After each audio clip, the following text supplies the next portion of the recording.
Oh, right. So 365 days of horsemanship, day 12. Yeah, today wasn't too bad. I was a little later today, but I actually did quite well. I was here for quite a while. I came when I got Mia. She came straight away. The whole herd came like trotting over. I don't know what was going on, but it was good timing for me. Because then I could hold her straight away. I had no dramas with it. It's sort of interesting because I do think that a lot of this is kind of timing. Like, I think sometimes you just end up in the right place at the right time, you know? And maybe I shouldn't overthink it so much. Like, did I do something wrong? Could I have done something better? Like, you know, days are just days, right? Like today, she just happened to be in the right place at the right time, and I happened to be there too. And so it was a good moment for us to be together. I brought her up. And had her just at Hey Net while I did one of her plats, which I think was a good idea. I think that's a nice way of doing that. I think that's what I should have done yesterday. Yeah, I think it was positive. And then we went in the school, which was challenging and uncomfortable, but I think it went okay. I just kind of wanted to work on the yields a little bit. Just basically, I wanted to work on them in motion, because they're actually kind of pretty good, like functionally like from stationary. Like I can push her hindquarters and push her forequarters. And I also, that's kind of what I want to work on in the freedom-based training stuff in the field, is like, are you okay with me being here? And that stuff's all going to be like stationary. And I also just want a bit more movement in the school, because that's what I'm, you know, working on, is like fitness as well, right? And even though, you know, I need to take it slow, I also, like any human, want to get there as fast as possible, right? So I basically was just leading her out. I did actually film it, so it'll be interesting to watch. I would just like send her out, like literally just like right next to me, and just like ask her to just yield her shoulder a little bit both directions, and then just yield her hindquarters a little bit both directions.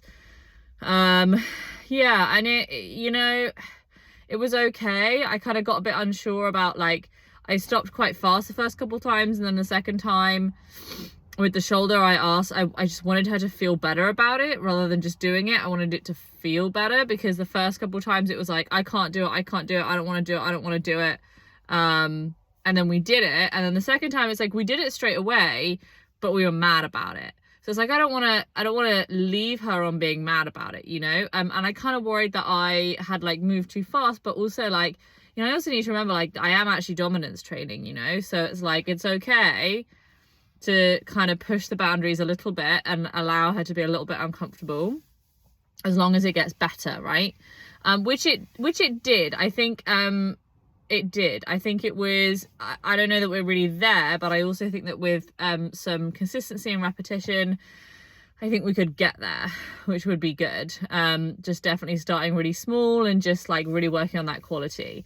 And then I took the halter off.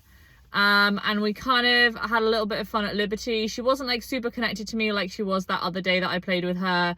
And I kind of had to use my vocal cues a bit, like, and all of that. And that is pressure, you know. So I guess for me, that's like my phase 4, and that, like, I'm okay with it, you know, like that's not that much pressure, and it was effective. And she like had a really nice trot around me that was like not that bracy. She does get like super bitey at Liberty. She's like kind of bitey anyway. That's her thing, is that like she's mad, and then she'll be like ang. But it's not like, I don't know, it's not what's the word, it's not like really aggressive. It's like just on that line of like, I want her to be able to express her emotions, you know. So that way, so I mean, it was good, to be fair. It was good. I think I feel more confident when I'm just playing with her in the field, but it's also, you know, the progress is so slow that then that's challenging for the confidence. But then in the school, you know, it's like I can achieve more, but it doesn't feel good. So it's just like finding that balance, just working through the uncomfortableness and getting to those good moments. Definitely, I feel more confident about the session that we had today than I was feeling about the sessions that we were having prior to me having my knee operation in September, because back then it just felt like we were achieving movements, but the connection was really gone. Whereas today it was like we would do these little things and then we would come back together and connect and have like that peaceful moment. So it was good. Definitely today I felt the time pressure, and I think that's something that I need to work on in myself, is having that feeling that even though I know, like cognitively, logically, that I am strapped for time and I want to like go, because I have all this other stuff to do, you know, like I gotta, you know, drop past my house and pick up some parcels for my dad, and need to go home and, you know, make dinner and get in a bath and probably read some anatomy and physiology books tonight, ideally. And, you know, it's already like 7:30 and, you know, I gotta be up, and so it's like my brain's going, and that feeds into the horses, and that's not what I want, because it sort of stops me from getting right into that place where I'm with them in the moment. Like I really noticed today that there's like two kinds of being. There's when you're there and you're doing the actions and you're running through the motions, but you're not really in the moment, you're just doing what you do. And then there's when you go and you lose yourself and you're there in the moment and you're not distracted by the other like outside world and the other thoughts and the fact that like time still exists to you. And I think that I really need to work on is when I get here, so I just take that deep breath, because ultimately, you know, I was actually quite here a long time, and it did fall away a bit with Mia, even though I was still like anxious about the time. You know, I was with her for 20 minutes. That's like loads of time. It's not like I was anxious about the time and then I was there for 10 minutes. Like I still did everything I would have normally done. I was anxious about the time, but I still did her main. I was, you know, then went to see Lawrence. I was anxious about the time.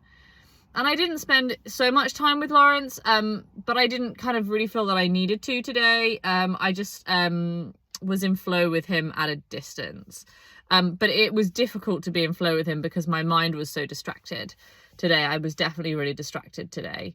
So I think that's the learning point for the day. Is tomorrow I'm just going to try and come with that different mindset and just try to put my time concerns behind a door, you know, and just say, nope, now we're here, that's what we're doing, and just really try and lose myself in the moment. Because ultimately, you know, if I do lose myself in the moment and I have a great time, well then, you know, it doesn't matter so much. You know, it's like kind of worrying about something that then I'm creating for myself, you know, because it only feels like I wasted time or that I was here too long if I didn't really get what I needed from it, which was that connection.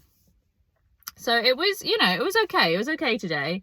That's definitely a good lesson to learn. And I definitely think I can say that it was a 2% improvement in the arena because we really pushed ourselves. And that's good. So, yeah. Bring on tomorrow.